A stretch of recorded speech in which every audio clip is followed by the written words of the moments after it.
Coke is just soda, Tylenol is just acetaminophen, and Levi's are just jeans. Yet consumers go out of their way to select these specific brands over others. An economist would say, how is this possible that a rational consumer would be willing to pay more for exactly the same thing? We love to think about ourselves as rational. That's not how it works. A very famous study done by colleagues at Duke University flashed either the Apple logo or the IBM logo to two randomized groups of participants. The study found that after being subliminally exposed to the Apple logo, compared to when you've been exposed to the IBM logo, participants perform better on creative tasks. And the argument is that Apple has been telling you this story over and over again, that Apple is the brand for hip, cool, fun, creative people. This is the true power of brands. They can influence our behavior in ways that extend way beyond the point of sale. So, to what degree can the influence of brands wreak havoc on our ability to make rational spending decisions? This is Your Brain on Money.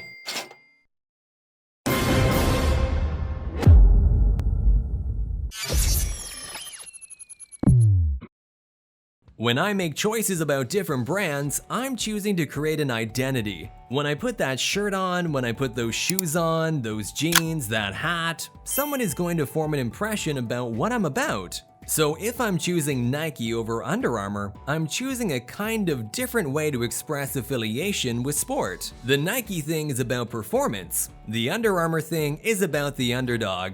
I have to choose which of these different conceptual pathways is most consistent with where I am in my life. And once a consumer makes that choice, their relationship with the brand can deepen to the point where they identify with that brand like family. And once you identify with the brand, it can shape the way you behave. And it's really interesting because they will also, if someone talks bad about that product, brand, or service, they will be the first to go out and defend. Why? Because an attack on the brand is an attack on themselves. Our research demonstrates how our perception of brands influences our decisions. There's an idea in marketing, which is that we relate to brands in the same way we relate to people. Of course, what people say can often be different from what's really going on inside their heads. So we thought, well, why don't we just ask the brain directly? The researchers observed the brains of iPhone users and Samsung Galaxy users with an MRI machine while they heard good, bad, and neutral news about Apple and Samsung. Apple customers showed a brain empathy response toward Apple that was exactly what you'd see in the way you would respond to somebody in your own family. Strangely, Samsung users didn't have any positive or negative responses when good or bad news was released about their brand. The only evidence that Samsung users showed was reverse empathy for Apple news, meaning if the Apple headline was negative, their brain reflected a positive response. You know, it really shows us that Apple has completely defined the market here. Samsung customers, it seems from their brain data, are only buying Samsung cause they hate Apple. The kicker?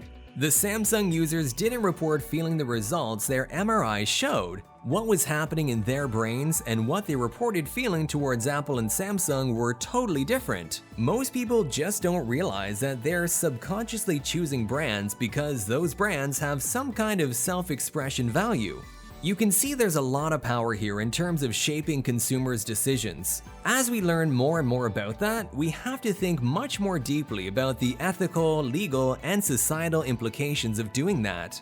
So, as customers, what can we do to make informed choices? Well, the best thing we can do is to be aware of the influence that brands hold. I think it's important to always pause and think a little bit about, okay, why am I buying this product? And like it or not, brands aren't going anywhere. I've heard lots of people push back and say that I'm not into brands. I take a different view. They're not doing anything any different than what someone who affiliates with a brand is doing.